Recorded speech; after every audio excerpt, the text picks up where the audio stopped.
En esta mañana vamos a traer un mensaje, o más bien una continuación de un mensaje que comencé el martes, y vamos a ir a la palabra del Señor, a Primera de Tesalonicenses capítulo 1. Y vamos a estar tocando la segunda parte del mensaje titulado La llegada del Señor a la iglesia. Primera de Tesalonicenses capítulo 1, versículos del 1 al 5, y leemos la palabra del Señor en el nombre del Padre, del Hijo, y bajo la dirección de su santo, glorioso y maravilloso Espíritu que está en la iglesia, y como iglesia decimos, amén. Dios Padre, Hijo y Espíritu Santo, Él sea toda la gloria. Dice la palabra del Señor de la siguiente manera: Pablo, Silvano y Timoteo, a la iglesia de los tesalonicenses en Dios Padre y el Señor Jesucristo. Gracia y paz sean a vosotros de Dios nuestro Padre y del Señor Jesucristo. Damos siempre gracias a Dios por todos vosotros, haciendo memoria de vosotros en nuestras oraciones, acordándonos sin cesar delante del Dios y Padre nuestro de la obra de vuestra fe, del trabajo de vuestro amor y de vuestra constancia en la esperanza en nuestro Señor Jesucristo. Porque conocemos, hermanos amados de Dios, vuestra elección, pues nuestro evangelio no llegó a vosotros en palabras solamente, sino también en poder, en el Espíritu Santo y en plena certidumbre, como bien sabéis, cuál fuimos entre vosotros por amor de vosotros. Padre, una vez más te damos gracias por tu fidelidad y tu misericordia. Te damos gracias por tu bondad. Te damos gracias porque tú estás en medio de nosotros. Te damos gracias porque nuevamente nos has traído, Señor, a cada uno de nosotros para bendecirnos, para que nosotros podamos una vez más visualizar el consejo, la enseñanza, la instrucción y la formación que tú tienes para cada uno de nosotros. Así, Señor, que por eso te rogamos que nos des sabiduría, discernimiento, entendimiento de todo lo que vamos hoy a hacer en este lugar y de lo importante que es reunirnos como iglesia. Síguenos enseñando, síguenos instruyendo y síguenos formando para que valoremos el hecho de ser iglesia y para que veamos la iglesia como tú la ves y para que participemos como iglesia con la iglesia del Dios vivo y verdadero. Pedimos delante de ti entonces que nos hables, que nos ministres y que al terminar este culto tu nombre siga siendo exaltado y glorificado y tu iglesia, Señor y Dios, instruida para tu venida y que vivamos conforme a tu voluntad y bajo tu voluntad. Es lo que te pedimos en Cristo Jesús y te damos gracias. Amén y amén. Pueden tomar asiento.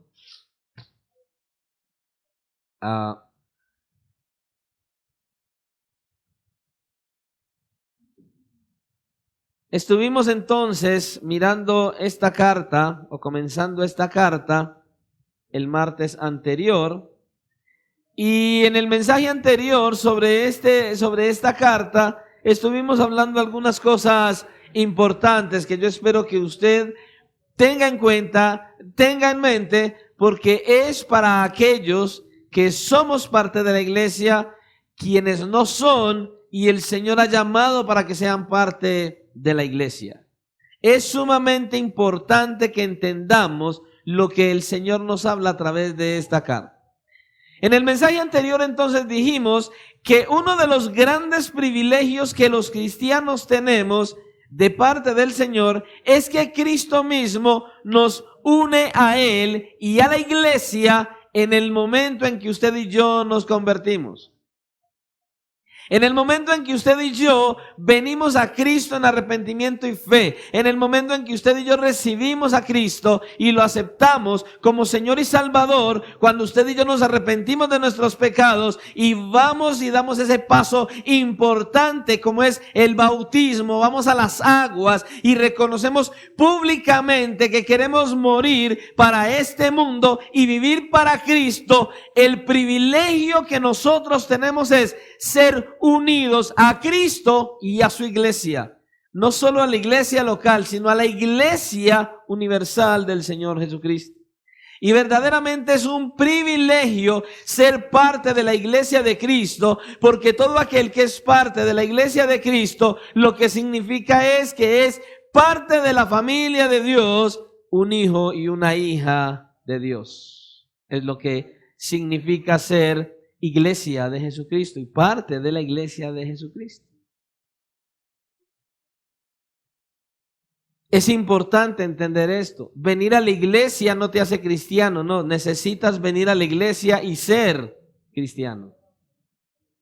Venir a la iglesia y reconocer a Cristo como tu Señor y tu Salvador. También dijimos que esta carta que estamos viendo, Primera de Tesalonicenses, es una carta sumamente importante para el cristiano.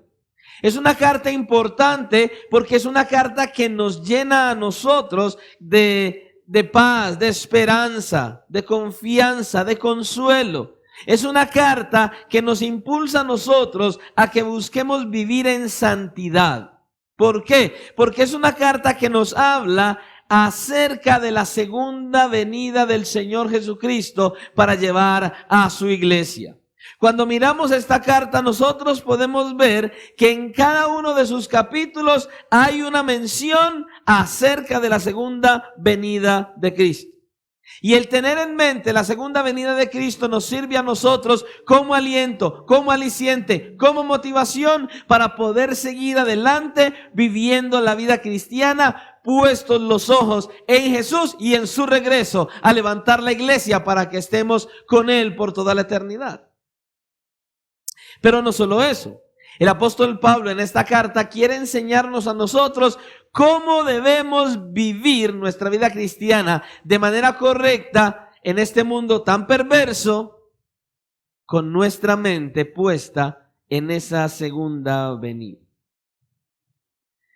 Y dijimos también que Dios envió al apóstol Pablo y a su equipo misionero a Europa a predicar el evangelio, impidió que fueran a ciertos lugares y que una de las razones por las cuales el Señor envió a Pablo y a su equipo misionero a predicar en Tesalonicenses, en el sector de Europa, era para que de allí se desglosaran hombres que salieron a predicar el evangelio y que al final llegaran hasta nuestro territorio. Y una de las razones de que Pablo fuera a Europa es para que esta iglesia donde estamos hoy existiera hoy. Los motivos y los propósitos del Señor. A través de la historia, el Señor ha estado plantando iglesias, ha estado extendiendo su reino sobre la tierra, trayendo el mensaje del evangelio para que impacte positivamente a los oyentes, a las personas y cambie vidas para la gloria de su nombre. Es lo que Él ha estado haciendo a través del tiempo, a través de la historia. Y terminamos diciendo que Pablo predicó el evangelio y el impacto que hubo con la predicación del evangelio fue sorprendente. Dice en Hechos capítulo 17, versículo 2, y Pablo, como acostumbraba, fue a ellos y por 3 días de reposo discutió con ellos. O sea, reflexionó con ellos, razonó con ellos, basándose en las escrituras, explicando las escrituras. Y esa misma palabra habíamos dicho que él trae aquí, es la misma palabra que aparece en Lucas capítulo 24, 27, cuando iban 2 camino a Emaús y vino, les habló, les explicó, reflexionó con ellos las escrituras y les enseñó todo lo que decía de él desde Moisés, los profetas y los salmos. Les explicó acerca de Cristo y de su obra y de que definitivamente Él era el Mesías, el Hijo de Dios, el Salvador del mundo, aquel que venía a quitar el pecado del mundo. Fue lo que Él hizo cuando estuvo en la sinagoga. Hechos 17:3 dice, declarando y exponiendo por medio de las escrituras que era necesario que el Cristo padeciese y resucitase de los muertos y que Jesús, a quien yo os anuncio, decía él, es el Cristo. Ese fue el evangelio que Pablo predicó. Ese es el evangelio que necesitamos predicar hoy. Ese fue el evangelio que hizo un impacto positivo en la iglesia de Tesalónica. El apóstol Pablo predicó el evangelio de manera personal. Escuche, Pablo fue y predicó de manera personal, no como muchos hoy. Pablo no se paró en la puerta de un centro comercial a decirle a la gente: Cristo te ama, Cristo te ama, Cristo te ama, Cristo te ama. Escucha, eso no es evangelizar, hermanos. Evangelizar es ir, hablar con las personas, presentarles a Cristo como Señor y Salvador, como el Rey del universo, como el que cambia, que transforma, que restaura, que renueva. Aquel que estando en su trono dejó su trono, vino, se hizo hombre, vivió como hombre. Él vino y predicó ese mismo evangelio. Él tomó nuestras culpas, fue con ellas a la cruz del Calvario y resucitó al tercer día para darnos vida y vida en abundancia. Hay que predicar y exponer el evangelio de manera clara. Cuando usted solo le dice a alguien: Cristo te ama, ¿sabe qué está haciendo? Diciéndole que Cristo le ama. Pero no está predicando el evangelio. Y necesitamos predicar el evangelio. La esencia del evangelio mismo, para que haga un impacto positivo y sobrenatural en aquellos que oyen el evangelio. Y después de que Pablo hizo todo esto, ¿qué fue lo que pasó? Nació una iglesia. ¿Cuál iglesia? La iglesia en Tesalónica. Dice en el versículo 4 de Hechos 17 que estos nuevos creyentes se unieron a Pablo y a Silas. Y esa palabra unirse que nosotros vemos allí, cuando dice aquí esa palabra se unieron, ese verbo unirse, de todo el Nuevo Testamento es la única vez que aparece. En todo el Nuevo Testamento esta frase es la única vez que aparece aquí. Y trae una idea, trae la idea de apegarse a alguien, de aferrarse a alguien, de ser entrañable con ese alguien. Es lo que le está mostrando aquí. O sea que estos nuevos creyentes, dice la Escritura, se apegaron a estos misioneros y posteriormente llegaron a ser no simplemente personas que iban y estudiaban la Biblia, sino personas que se convirtieron en la iglesia en la ciudad de Tesalónica. Una iglesia en Tesalónica. Llegaron a ser esa iglesia, y dice en el versículo 4 de Hechos 17, y algunos de ellos creyeron y se juntaron con Pablo y Silas, y de los griegos piadosos gran número, y mujeres nobles, no pocas. Hubo bastante gente. Ahora, habla de mujeres aquí. Mi esposa decía hace un momento acerca del trabajo con las damas de la iglesia. Escuche, hemos dicho en otros mensajes anteriores que para el Señor ustedes mujeres son importantes.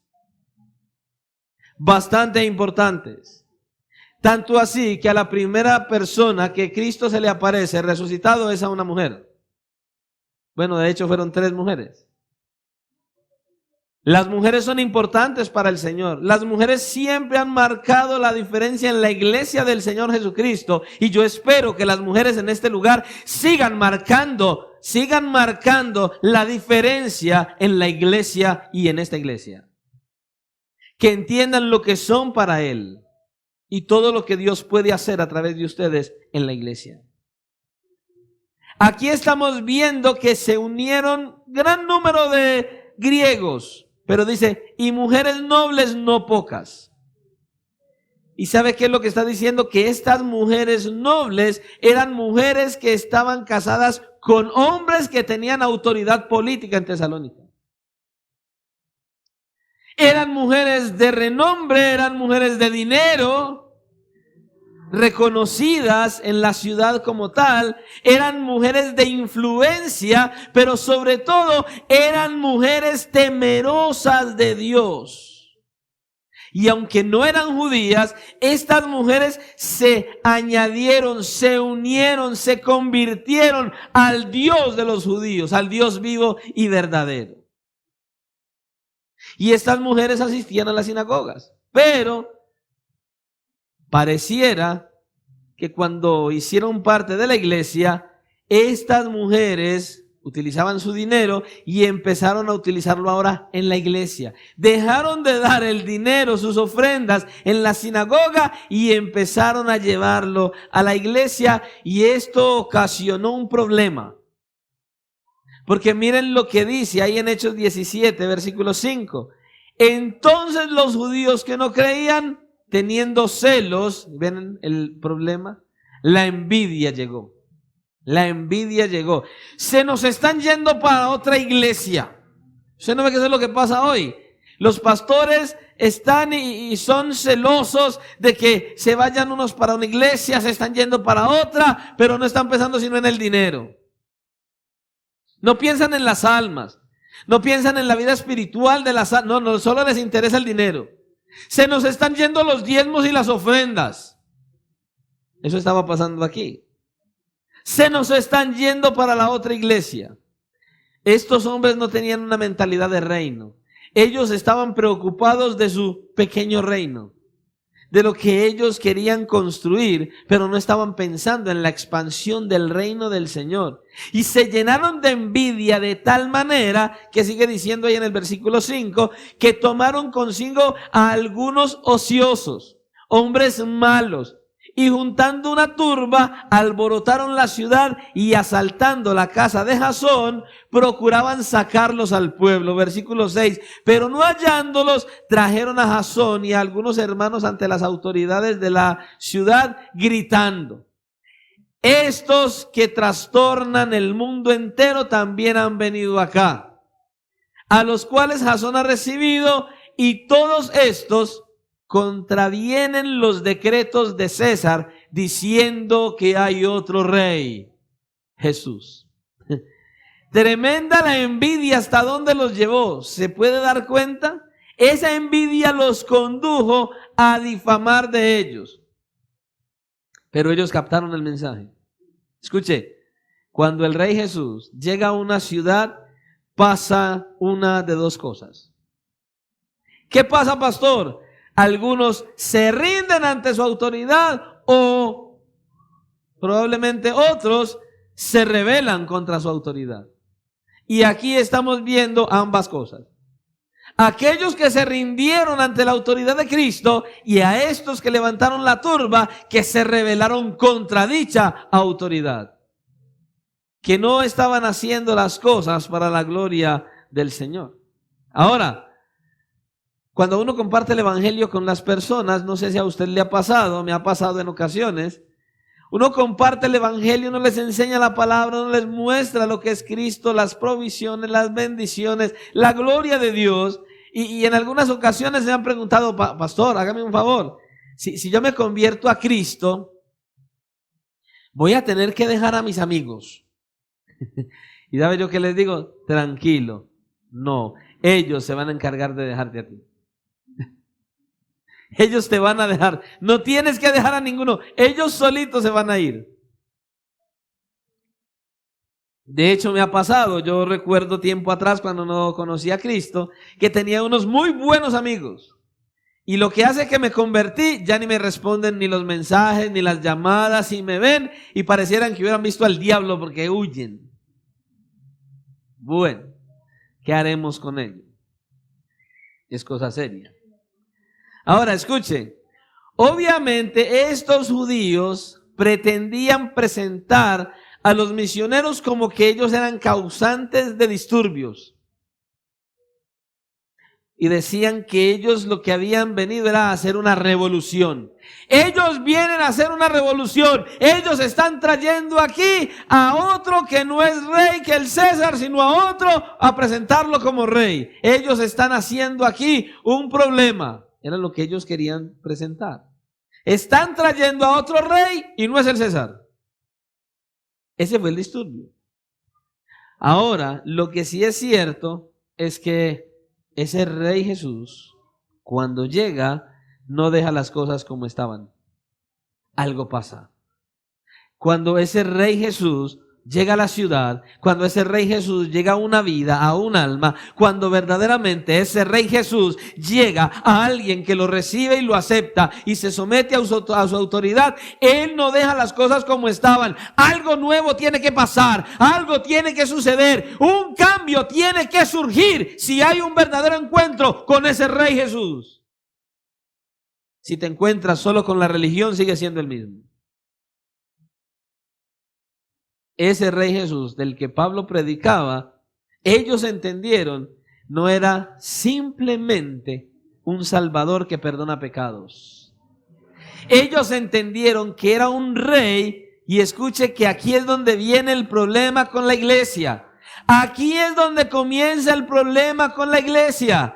Él no es alguien que simplemente viene y perdona pecados. No, es alguien que escuche con claridad. Es alguien que tiene total autoridad de aquellos que vienen a Él en arrepentimiento y fe. Total autoridad sobre nuestras vidas, no sobre parte de nuestras vidas. El Señor no te quiere con el 50-50, no. O te rindes completamente a Él o no te rindes a Él. O le perteneces completamente o lo rechazas completamente. Por la obra que Él hizo. Escuche. Él tiene derecho sobre nuestras vidas. Por eso es que el Evangelio es para muchos una amenaza. El Evangelio de Jesucristo es para muchos una amenaza. ¿Por qué? Porque es una amenaza contra los poderes de este mundo. Completamente. ¿Por qué cree usted que ha habido tanto esfuerzo por terminar con el cristianismo? A través de la historia, desde que el cristianismo surgió, ¿por qué ha habido tanto esfuerzo por acabar con el cristianismo? ¿Por qué cree usted que el cristianismo ha sido algo que muchos organismos internacionales han querido desaparecer? La ONU, la OEA. ¿Por qué para ellos el cristianismo les es tan molesto? ¿Por qué tienen tanto problema con la iglesia estos organismos? Porque el cristianismo es una amenaza. Porque todos ellos tienen su agenda. ¿Usted no ha visto? ¿Cuál es la agenda de ellos? Darle gusto a la gente. Hoy en día ya cualquiera puede ser lo que quiera ser. Si el hombre quiere ser mujer, es mujer. Y si la mujer quiere ser hombre, es hombre. Enseñan ya a los niños desde pequeños que ellos decidan si son hombres o son mujeres. No, mi hermano. La Biblia, desde Génesis, nos enseña quién es un hombre y quién es una mujer. Y eso no lo cambia nadie. Por eso el cristianismo es una amenaza. Porque ellos tienen su agenda y nosotros, no la nuestra, sino la de Cristo. Hacemos las cosas bajo la agenda de Cristo.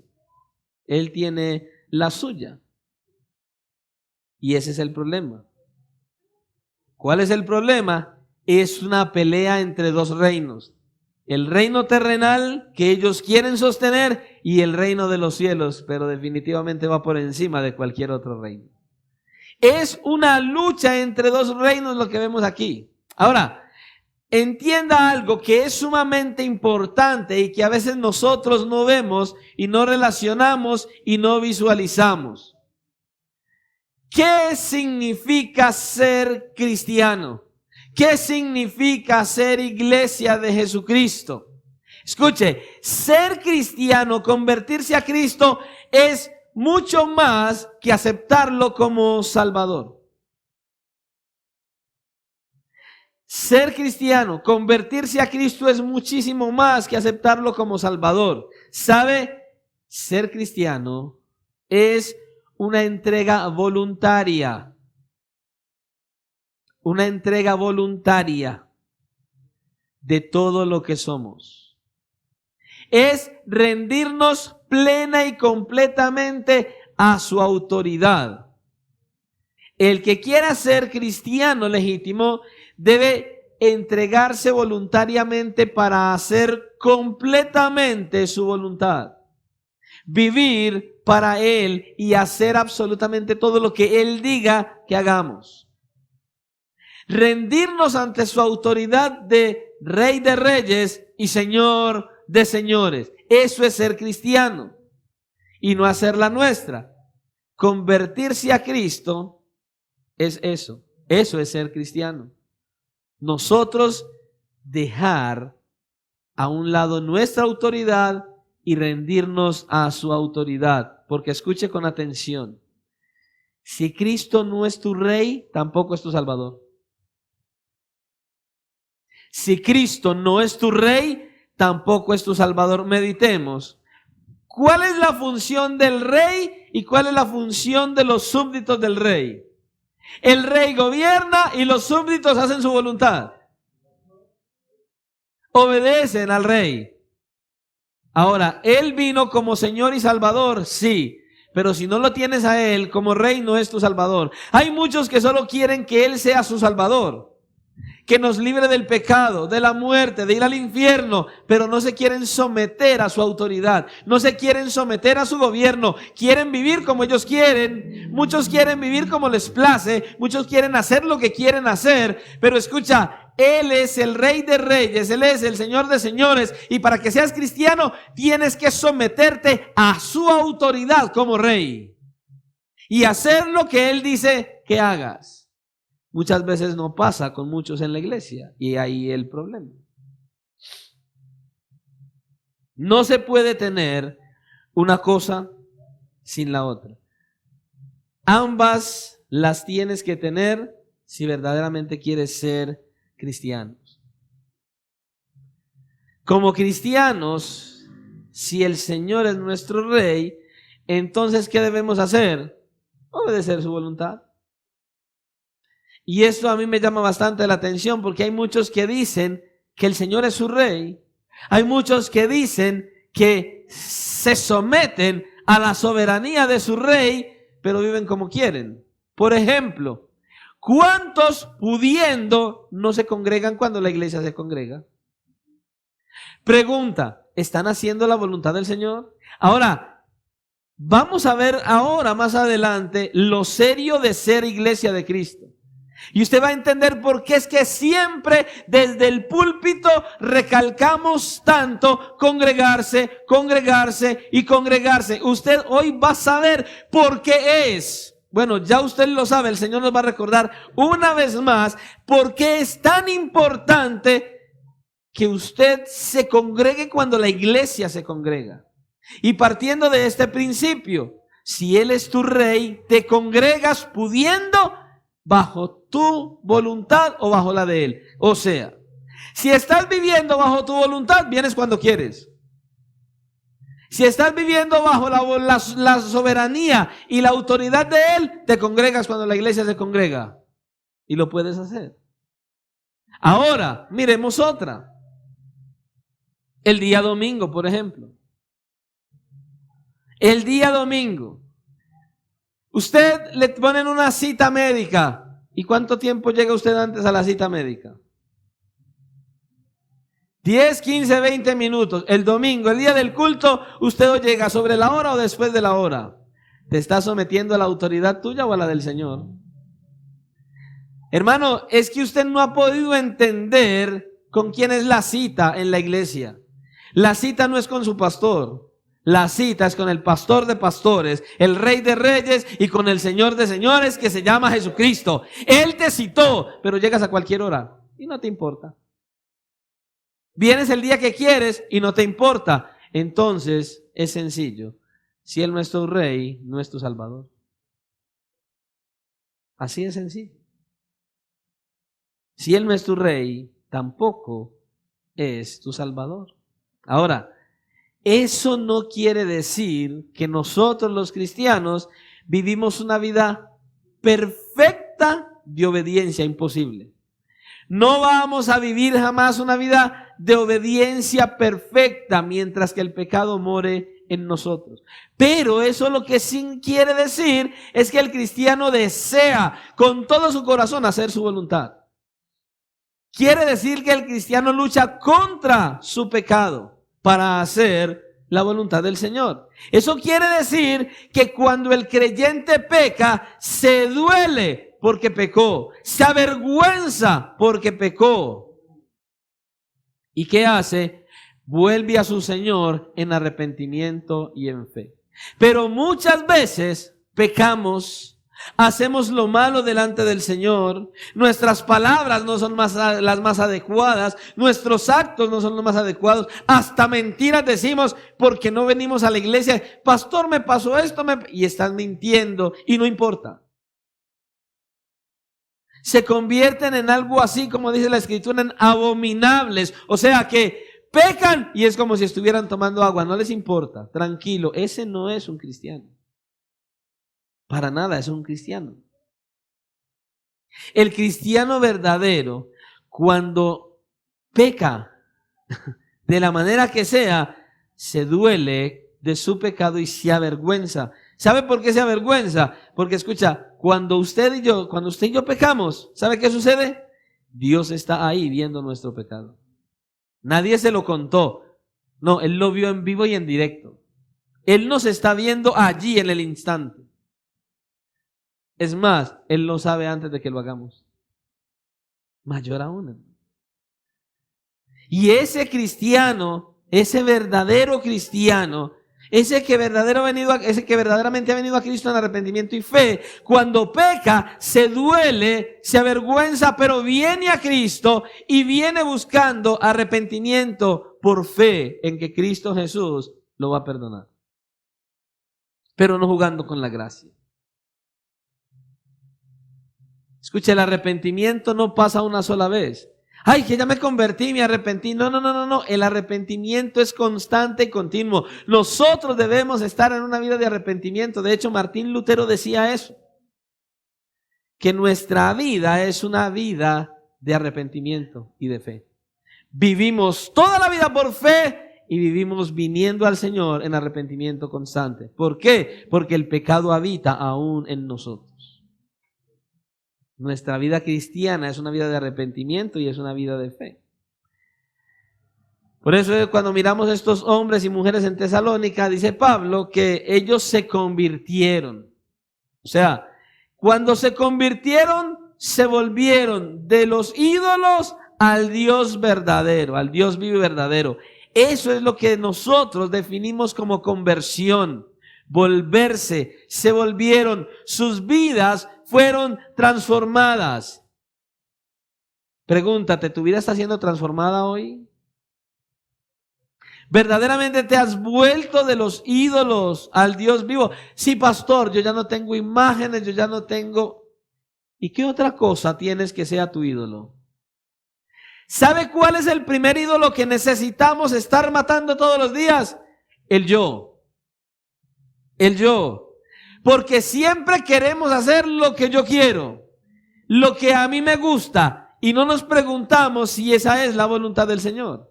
El primer ídolo que tenemos que matar es el yo, nuestro orgullo. Y de ahí en adelante, ¿cuántos ídolos tenemos? Los hijos, los nietos, el trabajo, la casa, el perro, el gato, el mono, todo se convierte en un ídolo. Preferimos cualquier otra cosa en primer lugar que al Señor. Eso se llama idolatría y es pecado delante de Dios. Esto es tremendo. ¿Verdaderamente tu vida está siendo transformada? Ahora, tenemos que entender que en el mundo en que nosotros vivimos es un mundo en el que está todo distorsionado. Porque el mundo en el que usted y yo vivimos ahora, ¿qué es lo que sucede? A lo bueno le dicen malo y a lo malo llaman bueno. Estos judíos de Tesalónica no podían aceptar que el Rey Jesús cambiara de una manera tan radical a tantas personas. Y se levantó una turba, Hechos 17:8, y alborotaron al pueblo y a las autoridades de la ciudad oyendo esto. Pero obtenida fianza de Jasón y de los demás, los soltaron. Eso fue lo que pasó. Ahora escuche, otra etapa y otra faceta es que no sabemos cuánto tiempo pasó Pablo en Tesalónica. Hay algunos que dicen que solo estuvo 3 semanas en Tesalónica. ¿Por qué? Porque aquí en el versículo 2 dice que Pablo, como de Hechos 17, que Pablo, como acostumbraba, fue a ellos por 3 días de reposo, discutió con ellos. 3 días de reposo son 3 sábados. O sea, dicen que estuvo allí 3 semanas, que porque fue 3 sábados continuos a la sinagoga a discutir con ellos, porque serán los días en que los judíos se reunían. Pero hay otros que dicen que lo más seguro es que Pablo estuvo un poco más de tiempo en esa ciudad, porque cuando Pablo escribió la segunda carta, dice que incluso que Pablo allí trabajó haciendo tiendas. Y no solo eso, sino que cuando miramos la carta a los filipenses, mire, y yo le estoy diciendo todo esto porque a los que les gusta estudiar Biblia son pequeños detalles que a veces ni siquiera miran.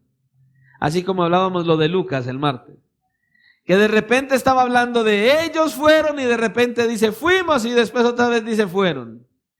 Entonces primero no estaba con ellos, luego se unió a ellos y luego se quedó en otro lugar y ellos se fueron. Y así mismo es lo que vemos aquí, son los detalles que hay que evaluar a la hora de estudiar las Escrituras. Escuche, y es probable entonces que Pablo hubiera estado más tiempo porque terminó trabajando, haciendo tiendas, y no creo que hubiera hecho tiendas sino para vender, para su sustento. Y dice también en Filipenses que cuando él estuvo en Tesalónica, los filipenses en 2 ocasiones le enviaron ofrenda. O sea que es probable que estuvo allí. Ahora, no sabemos en sí cuánto tiempo estuvo. ¿Qué es lo importante entonces? Lo que sí sabemos es que Pablo estuvo allí y que Pablo tuvo que salir, se vio obligado a salir con su equipo misionero de Tesalónica, dejando una iglesia recién convertida en medio de gran oposición. Recién convertidos, recién llegados a Cristo, en medio de gran oposición. Pablo sale con su equipo misionero de allí y se dirigen justamente ¿a dónde? A Berea. Salieron a Berea. ¿Y qué hicieron cuando llegaron allí? ¿Será que dijeron, bueno, se nos complicó la situación en Tesalónica, se alborotaron las cosas, esperemos a que la marea baje y luego miramos qué vamos a hacer? No. Llegaron a Berea y ¿qué hizo? Se fue a la sinagoga a predicar el evangelio. ¿Y usted sabe qué sucedió después? Los mismos que levantaron la turba en Tesalónica mandaron una turba a Berea también, en contra de Pablo. Y Pablo tiene que salir huyendo otra vez, tiene que salir de allí y entonces ya se dirige a Atenas. ¿Y qué hizo cuando llegó a Atenas? Fue al Areópago, ¿a qué? A seguir predicando el evangelio. Pastor, ¿y qué con eso? Escuche con mucha atención. Esto lo que significa es que predicar el evangelio es más importante que nuestra propia vida. Y eso es lo que muestra Pablo aquí. Su amor, su corazón de misionero, la importancia que el apóstol Pablo da a predicar el evangelio, pero escuche claramente, vivía el evangelio que predicaba. No solo lo echaba de boca para afuera, él vivía el evangelio que predicaba. Eso es lo que tenemos que entender. Se nos predica el evangelio, se nos predica la palabra. ¿Estás viviendo ese evangelio? ¿Estás viviendo a la luz del evangelio que el apóstol Pablo dejó en la escritura, que el Señor Jesucristo trajo, que el Espíritu Santo inspiró a estos hombres de fe? Hay que vivir el evangelio y predicar el evangelio. Y es importante predicar el evangelio. Pastor, Pablo tenía un corazón misionero, pastor. Qué bueno para Pablo. No, el mismo corazón de Pablo lo tenemos que tener todos y cada uno de los que hemos sido llamados por Cristo al arrepentimiento y a la fe. Todos y cada uno de nosotros lo tenemos que tener. Y ahora, Pablo no solamente tenía un corazón misionero, sino que él tenía algo claro por lo cual él predicaba el evangelio. Lo que Pablo tenía claro era quién era Jesús, qué fue lo que él vino a hacer, desde dónde él vino. La segunda persona de la Trinidad dejó su trono y se hizo un hombre. Vino a vivir tu vida y la mía en esta tierra. Vino a predicar las buenas nuevas de salvación. Luego tomó nuestros pecados, Cristo, el hombre, y fue y llevó todos nuestros pecados y murió en la cruz por nosotros. El apóstol Pablo sabía quién era Jesús, Pero no solo eso, él tenía un conocimiento claro, y escuche esto, él tenía un conocimiento claro de lo que iba a pasar con todos aquellos que no vinieran a Cristo en arrepentimiento y fe. El apóstol Pablo sabía que si no predicaba el evangelio, que si las almas no escuchaban la predicación del evangelio, se iban a morir e iban a ir a una eternidad de condenación. Eso era lo que Pablo tenía claro, y eso era lo que hacía que Pablo predicara y predicara. Él sabía que todo aquel que muriera sin Cristo iba a ir a una condenación por la eternidad. Escuchen, no es el purgatorio. No hay purgatorio. No es que purgan unos cuantos años allá y usted viene de un billetico y entonces lo sacan de allá. No, todo aquel que muera sin Cristo va a estar en una eternidad de condenación, sufrimiento eterno, castigo eterno, dice la Biblia. Y Pablo sabía esto. Ahora la pregunta es, usted y yo lo sabemos, ¿estás predicando el evangelio con este mismo corazón de Pablo? Te duelen las almas, te duelen los perdidos, tu familia que no conocía al Señor te duele de tal manera que vivas el evangelio y enseñes ese mismo evangelio para que nuestras familias y los perdidos, amigos y demás no partan a una eternidad sin Dios. ¿Lo estás teniendo en cuenta acaso?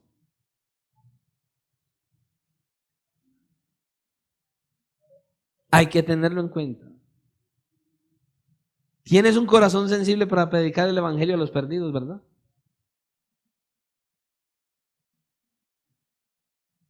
¿O tienes un corazón religioso y todavía estás perdido?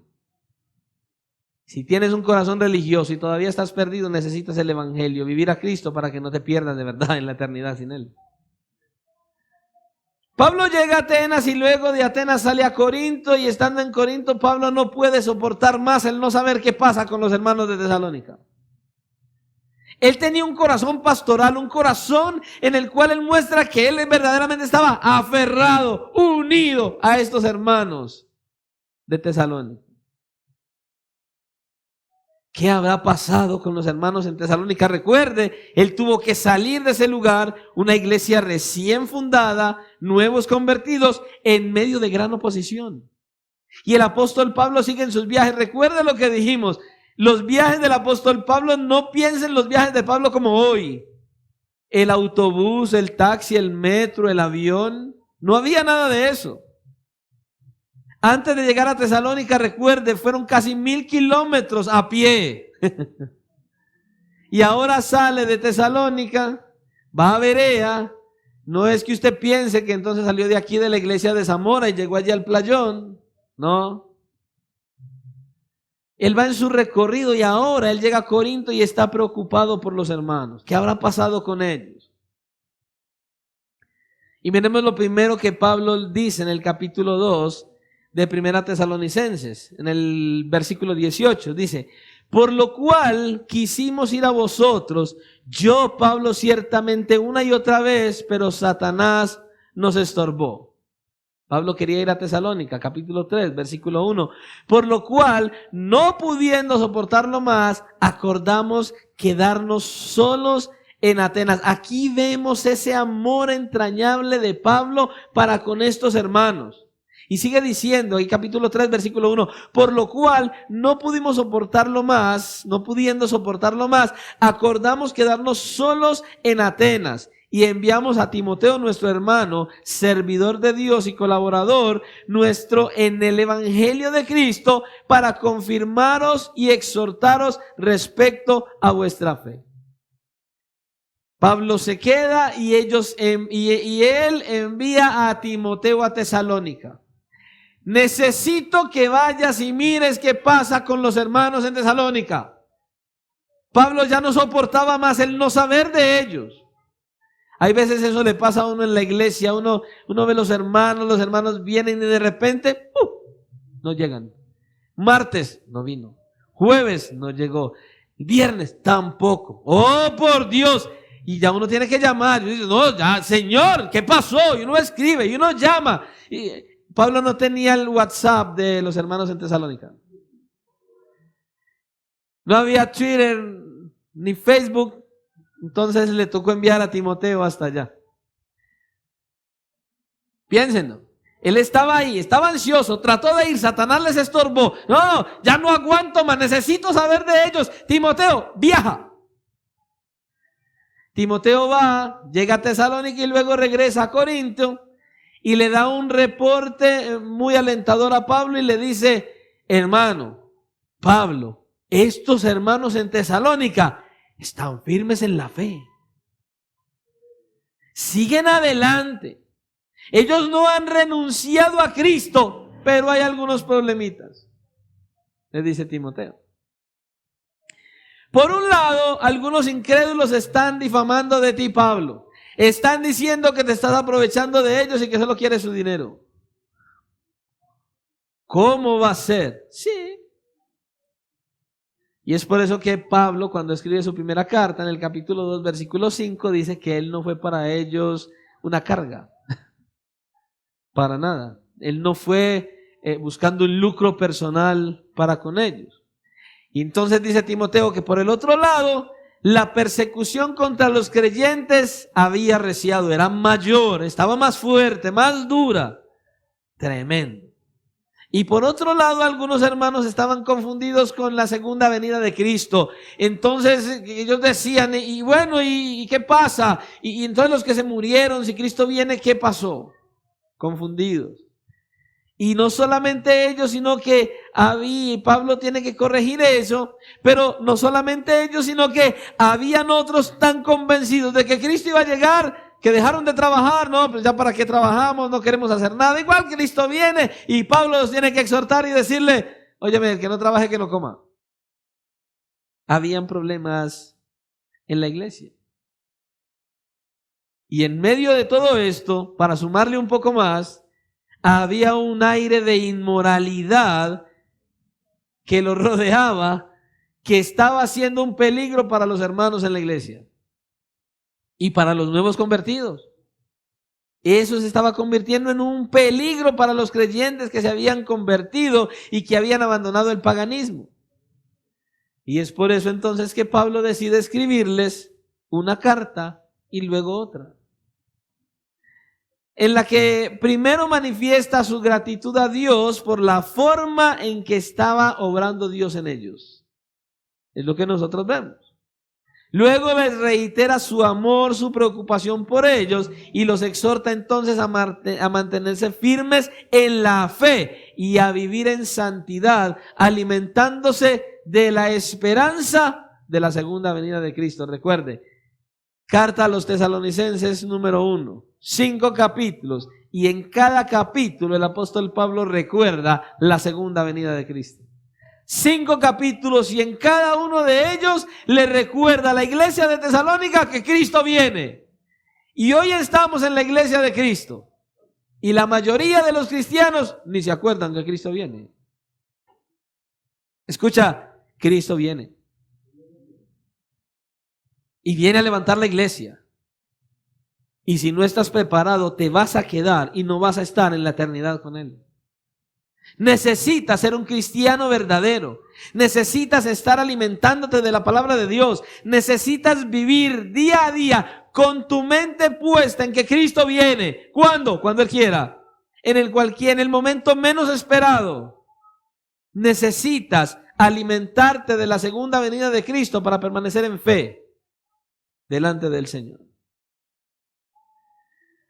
Y ahora, por encima de la iniciativa de Pablo y del corazón pastoral de Pablo, Pablo no escribió esta carta por sí mismo, sino que fue movido por el Espíritu Santo, inspirado por el Espíritu de Dios para escribir esta carta que fuese para beneficio de la iglesia en Tesalónica y para el beneficio de la iglesia en todas las épocas hasta que Cristo venga. ¿Sabe por qué? Porque lo que la iglesia necesitaba en el primer siglo es lo mismo que necesita en el día de hoy. ¿Y qué era lo que necesitaba la iglesia? ¿Qué necesita hoy? edificación, exhortación, consolación, ánimo, esperanza. Eso es lo que la iglesia necesita hoy. Y solamente puede ser a través de su palabra. Ahora, dije en el martes anterior de que íbamos a estar estudiando esta carta. No sé si en toda su totalidad. Pero, ¿cuál es la razón por iniciar y estudiar esta carta? Porque hoy nosotros necesitamos justamente lo mismo que la iglesia de Tesalónica necesitaba. Esa es la razón. Y el mismo Dios que ha estado moviendo las cosas para que Pablo fuese y con su equipo misionero llevaran el evangelio a Tesalónica, el mismo Dios, ese mismo que le ha dado un corazón pastoral a Pablo para amar entrañablemente a la iglesia y para preocuparse por ella, ese mismo es el que escribe la carta a través de Pablo. Él es el que inspira a Pablo para que escriba esta carta. ¿Sabe por qué? Porque es Dios, más que el apóstol Pablo, es Dios el primero, el que está por encima de todo, más preocupado por el fortalecimiento de su iglesia, porque es suya. ¿Recuerda cómo el Señor Jesucristo dijo a los apóstoles? Sobre todo cuando dijo a Pedro: mas yo te digo que tú eres Pedro y sobre esta roca edificaré ¿qué? Mi iglesia. Es Él mismo el que está interesado en la edificación y el fortalecimiento de la iglesia. Ahora, esto entonces nos lleva de la mano al punto que queremos tocar hoy. Todo lo que hemos hablado desde el martes hasta hoy, lo que acabamos de ver, nos enseña lo siguiente. ¿Qué es lo que hemos visto? Hemos visto que esta iglesia de Tesalónica ha sido edificada o ha sido establecida por la voluntad soberana del Dios Trino. Dios en su esencia, Padre, Hijo y Espíritu Santo, Él ha sido quien ha determinado establecer esta iglesia. Pero vemos también al inicio de esta primera carta de los tesalonicenses que lo que hace que una iglesia sea una iglesia y que pueda crecer y madurar es no simplemente que vengas a la iglesia, no que vengas los domingos, no que cantes canciones, no que leas la Biblia ni que ores, no. ¿Qué es lo que hace que una iglesia sea una iglesia y que pueda crecer y que pueda madurar? Es la relación genuina, íntima, que cada creyente tiene con el Dios vivo y verdadero, con ese Dios trino. Para que una iglesia sea iglesia y para que una iglesia crezca y madure, se necesita que cada uno de los miembros de la iglesia tenga una relación personal e íntima con ese Dios trino. Ya vimos que el Dios trino tenía en su agenda establecer la iglesia en Tesalónica. Él determinó que así fuera. Y lo que vamos a decir ahora es que esta iglesia que nació en Tesalónica tenía raíces. Y sus raíces no eran la religión. Sus raíces no eran en el dogma, en la rutina o en la costumbre. Las raíces de la iglesia de Tesalónica estaban en el Dios Trino. Una iglesia necesita tener raíces, no en el pastor, no en la denominación, no en la religión, necesita tener raíces en ese mismo Dios que tuvo raíces la iglesia de Tesalónica.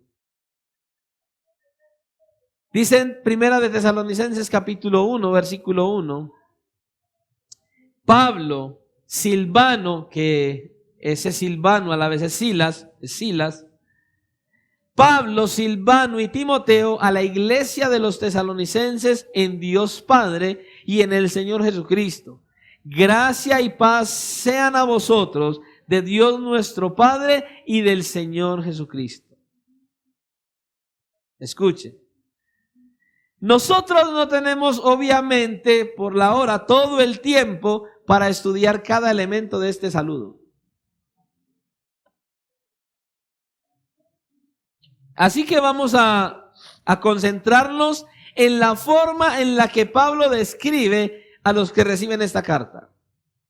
¿Cómo describe Pablo a los que están recibiendo esta carta? Dice, a la iglesia de los tesalonicenses, escucha lo que dice, en Dios Padre y el Señor Jesucristo. Preste atención, hermano, que de aquí en adelante es que usted va a entender lo que le decía ahora, la importancia de ser iglesia y de no faltar cuando la iglesia se congrega y el por qué. Estos hermanos, más que un grupo de creyentes que se reunían de vez en cuando para estudiar la Biblia, para cantar alabanzas, ellos eran una iglesia. Ellos no eran un grupo más que se reunían, no, ellos eran una iglesia. Eran una iglesia. Escuchen, y esa palabra iglesia significa que ellos lo que eran era una asamblea que había sido debidamente convocada con un propósito. Eso es lo que significa.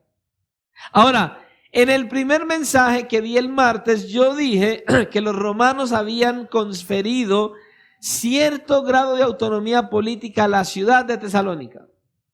Ahora, ellos estaban acostumbrados a reunirse en asambleas para deliberar los asuntos de la ciudad. Y esa palabra que usaban para asamblea en Tesalónica es justamente esta palabra eclesía. Eclesía. Es la misma palabra que usa el apóstol Pablo aquí en este pasaje para designar o traducir iglesia. Iglesia. Y esta eclesía, esta asamblea que hicieron, o escuche lo que le voy a decir, era una asamblea completamente diferente a la asamblea de la ciudad. Asamblea, eclesía, sí, la asamblea de la ciudad se reunía para deliberar los asuntos del pueblo, de la ciudad. Bien, ahora Pablo trae la misma palabra eclesía, pero esa palabra eclesía que es traducida como iglesia es una asamblea también, pero muy diferente a la asamblea que se reunía en el pueblo. Diferente. ¿Sabe por qué? Y escuche, porque esta eclesía, esta asamblea que Pablo menciona aquí, no la convocaron los líderes políticos, sino que esa asamblea, esa reunión, esta asamblea de esta mañana, que usted y yo estemos aquí congregados hoy, esta asamblea no la convocó el pastor de la iglesia. Esta asamblea ha sido convocada directamente por Dios mismo. A usted le está diciendo que se reúna es Dios, no el pastor. Dios es el que ha determinado que la iglesia se reúna y no el pastor. Si usted mira el libro de los Hechos, de hecho, usted puede apreciar que dice que la iglesia se reunía todos los días en el templo y en las casas. Nosotros nos reunimos aquí en esta iglesia los martes, los jueves, los viernes y los domingos. Pero la iglesia primera dice que se reunía, y escuche, todos los días. 1, en el templo. 2, en las casas. O sea que hacían 2 reuniones al día. Y hoy día da pereza venir a una en la semana. Y entonces solo vengo y me congrego el domingo. Hermano, ese es el problema. Si usted puede venir y congregarse en los días de la semana y solo viene el domingo, usted no está teniendo en cuenta lo que la iglesia es. Usted no está teniendo en cuenta este principio, que la iglesia es una reunión de una asamblea que convocó Dios, no el pastor. Cuando yo le digo a usted que se congregue, no se lo estoy diciendo porque yo lo quiero ver aquí. Si yo solo lo quisiera ver, le diría, mándeme una foto por el WhatsApp y ahí lo veo. Es Dios el que ha determinado reunir a la iglesia. Él la ha convocado. Completamente. Y de paso le quiero decir algo. Cuando usted falte a este llamado de Dios, a esta reunión, y yo sé, y todos sabemos, hay razones de peso en ocasiones que hacen que usted y yo no vengamos a la iglesia. Hay razones de peso, es verdad, hay razones de peso. Pero tenga en cuenta que esta asamblea la convocó Dios mismo. Recuerde, no el pastor. Y Él se hace presente en medio de nosotros en esta convocatoria. Él no nos dice que vengamos y ya, no. Él nos dice que vengamos y nos reunamos porque Él está aquí. Porque Él es el que viene y es el que habla a través del pastor o del predicador, pero Él está aquí. Él es el que está aquí en la iglesia, en esta convocatoria. Y sé nuevamente que hay razones de peso que pueden presentarse para que usted y yo no vengamos a la iglesia. Y las hay. Pero escuche con mucha atención. Préstele atención a esto, hermano. Asegúrese que cuando usted no venga, las razones que usted tenga para no venir sean aprobadas y aceptadas por el Dios que convoca a la asamblea. Porque muchas veces nosotros tenemos la excusa perfecta. No es su excusa, mi hermano. Es que la razón por la que no vienes, Dios mismo la acepte y diga, ok, está bien. Tenga cuidado, esto es serio.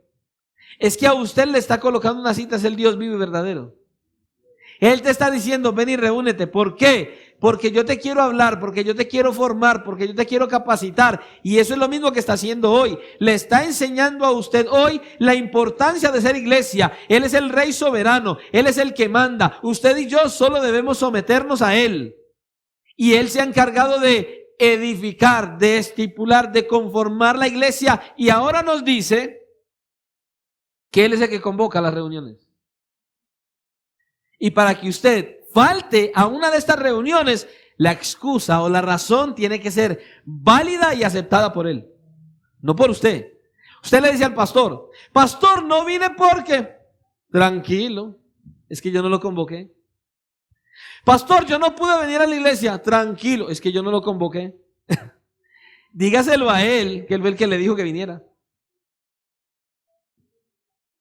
¿Sabe? Por eso es que muchos cristianos hoy no la pasan bien.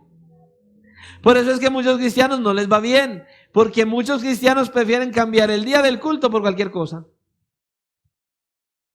Muchos cristianos prefieren cambiar el culto, el congregarse con la iglesia, por cualquier motivo no válido delante de Dios. Y por eso es que le vienen consecuencias a muchos. Y por eso es que no crecen y no avanzan. Por eso no pueden salir de la situación en que están. ¿Por qué? Porque hacen como cuando, no yo, porque nunca lo hice, pero muchas personas sí dicen, uno les predica el evangelio y, pastor, déjeme que voy a solucionar unos asunticos y voy a la iglesia. Porque es que yo quiero llegar y meterme bien. Nunca vas a venir. Nunca. Necesitas venir, tienes que estar para que Dios, que es el soberano, Él organice tus asunticos. Pastor, déjeme que yo me voy a meter bien, pero déjeme yo soluciono. No, usted no tiene que solucionar nada. Usted lo que tiene es que venir, obedecer a Dios y Él se encarga de lo demás. Soberanía de Dios y nuestra responsabilidad también. Por eso le digo, cuando usted no vaya a venir, medite bien si la razón por la cual usted no va a venir, Dios la aprueba y es válida. Porque Él es el que convoca a esta asamblea. Escuche. La otra es que el Dios que nos convoca nos acepte las razones. Porque el Dios es el que nos convoca, y cuando Él nos convoca es porque Él va a estar aquí presente con nosotros. Escuche, esto es serio. Muy serio. ¿Sabe por qué? Porque es Dios el que convoca a la iglesia. ¿Para qué? Entienda esto. Dios convoca a la iglesia para estar en una intimidad vital, en una comunión íntima y vital con la iglesia. Dios quiere que usted y yo nos reunamos para que estemos en una comunión íntima y vital con Él. Para eso nos reúne. Y Él está aquí. Y Él está aquí. Pablo dice, se encuentra en Dios, en la iglesia. La iglesia está, dice Pablo, se encuentra en Dios Padre y el Señor Jesucristo. Mire, la iglesia es como un árbol plantado en el Dios Trino. Eso es lo que él dice. Mire, hablando geográficamente, la iglesia estaba en Tesalónica. Pero ¿qué dice Pablo?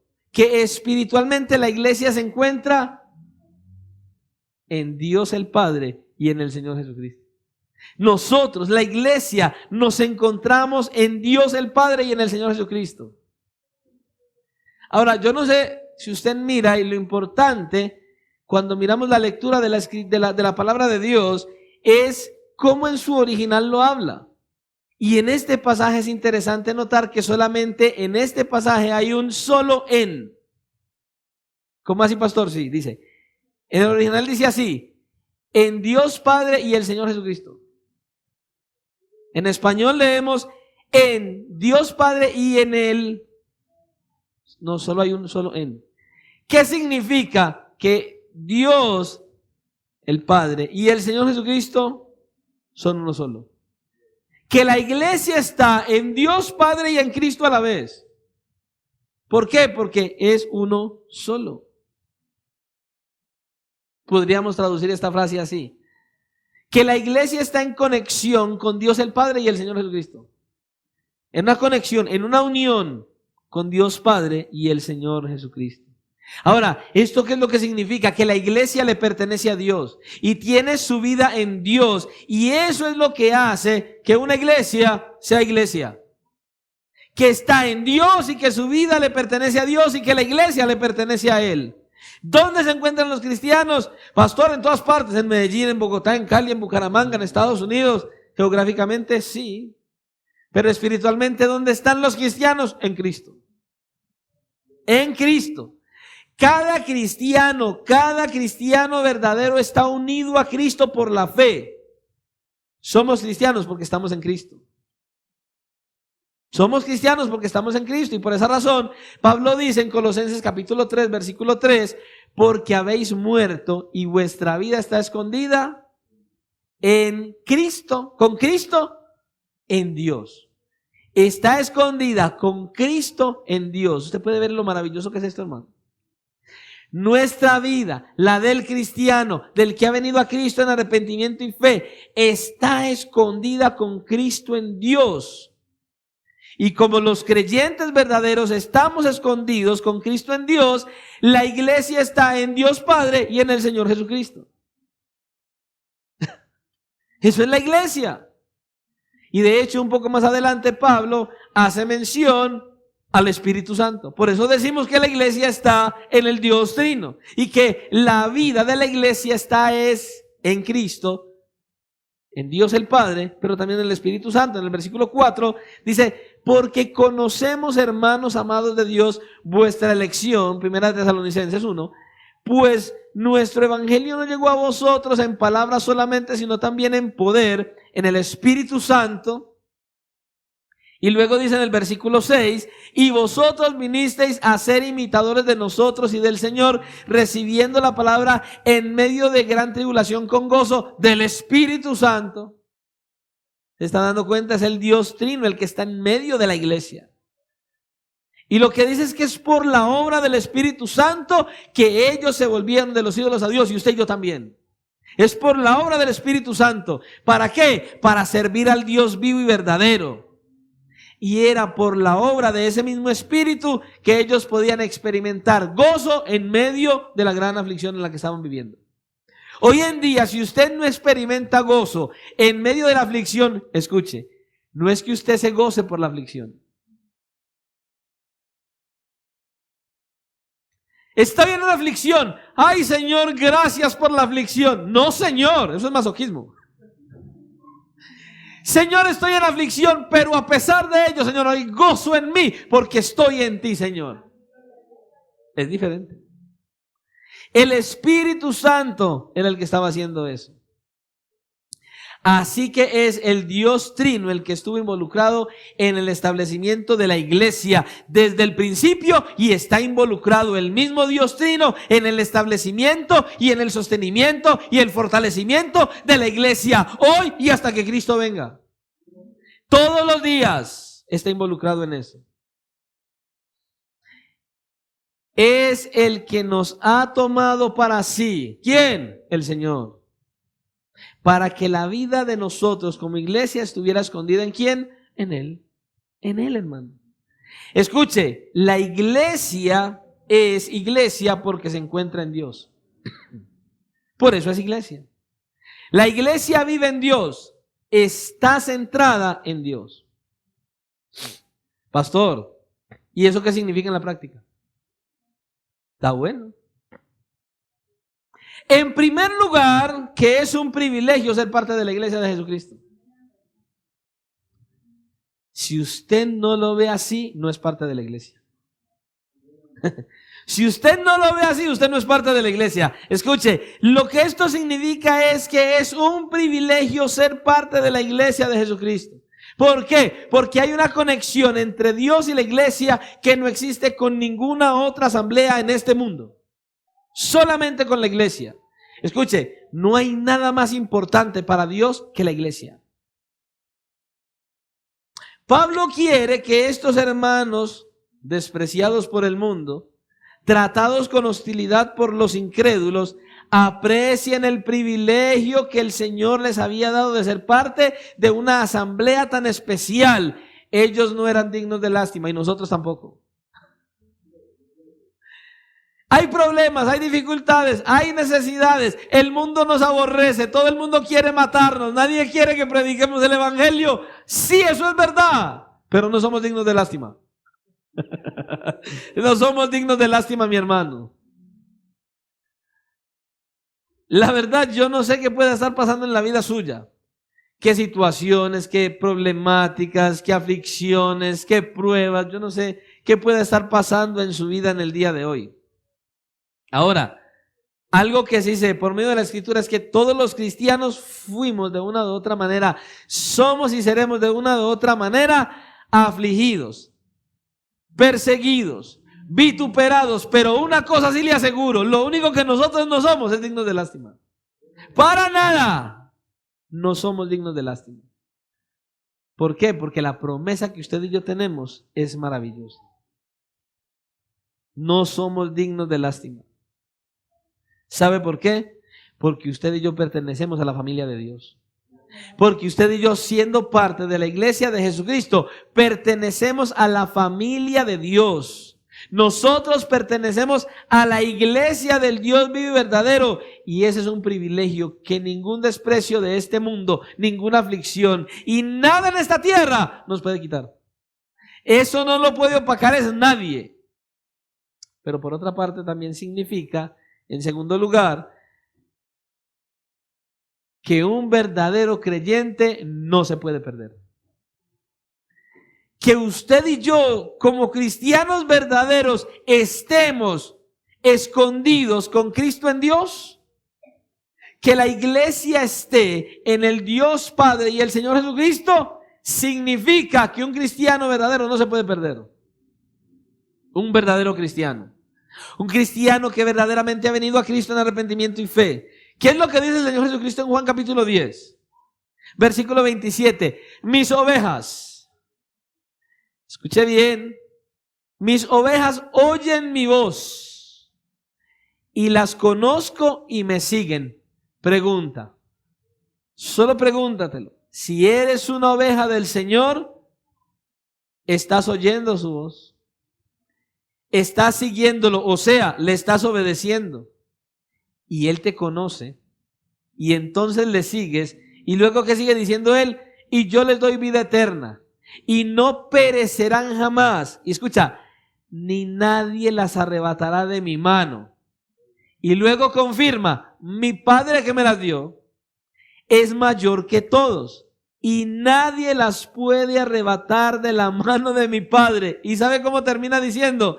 Yo y el Padre, uno somos. Hermano, al cristiano verdadero, al que oye la voz del Señor, al que está buscando vivir para agradarle, al que se está esforzando por obedecerle, a ese que en medio de la tormenta, en medio de la lluvia, en medio de los truenos, en medio de los relámpagos, en medio de toda la oleada que el diablo traiga, a ese que está batallando y que se está esforzando, a ese que es verdadero cristiano, ese Cristo lo tiene así y nunca se va a perder.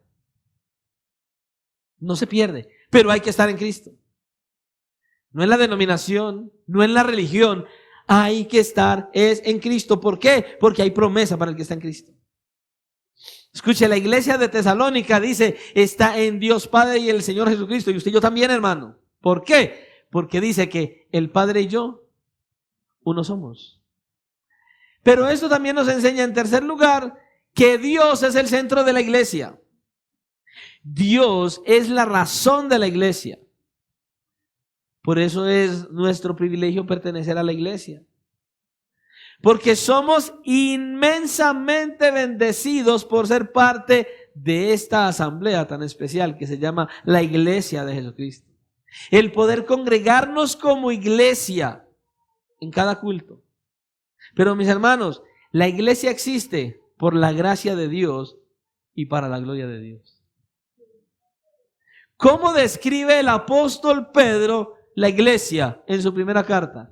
Hermano, es que ¿cómo habla Pedro de la iglesia, del cristiano verdadero, del que es verdaderamente iglesia de Jesucristo? Primera de Pedro 2:9 dice, mas vosotros, iglesia, ¿qué dice de la iglesia? ¿Sois qué? Linaje escogido, real sacerdocio, nación santa. Escuche, pueblo adquirido por Dios. Hermanos, esto es una bendición.